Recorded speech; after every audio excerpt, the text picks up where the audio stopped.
Noyabrın 21-də YAP Ağcabədi rayon təşkilatında partiyanın yaranmasının 33 illiyi münasibəti ilə tədbir keçirilib.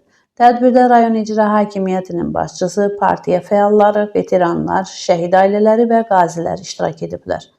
Əvvəlcə Ulu Öndər Heydər Əliyevin abidəsi ziyarət olunub.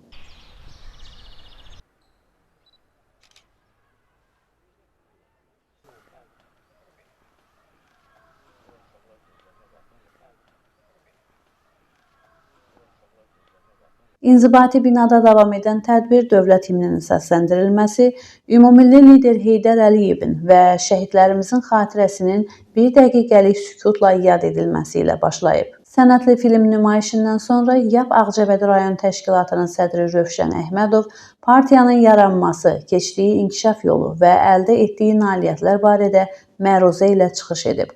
O, Heydər Əliyevin partiyanın yaradılması ilə ölkəni xaos və böhrandan xilas etdiyini, müstəqilliyi möhkəmləndirdiyini vurğulayıb. Digər çıxış edənlər Qərbi Azərbaycan İcmasının Ağcabədi rayonu üzrə nümayəndəsi Radə Qafarova, Aran Yolu qəzetinin redaktoru Məhsəti Ağayeva, Rayon Statistika İdarəsinin rəisi, Ərazi Partiya Təşkilatı sədri Elsəvər İsmailov və Boyat Bələdiyyəsinin sədri Günay Abdullayeva YAP-ın bugün regionun ən nüfuzlu siyasi qüvvələrindən biri olduğunu qeyd ediblər.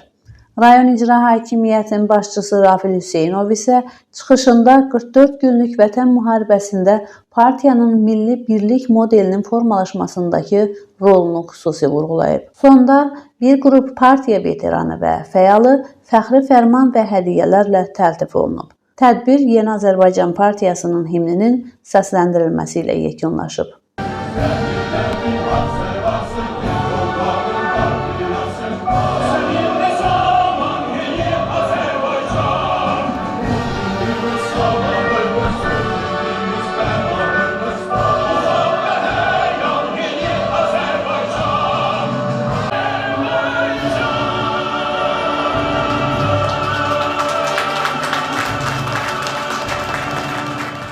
Məhsəti Musa, Kənan İsayev, Aran Ağcabədi internet televiziyası üçün.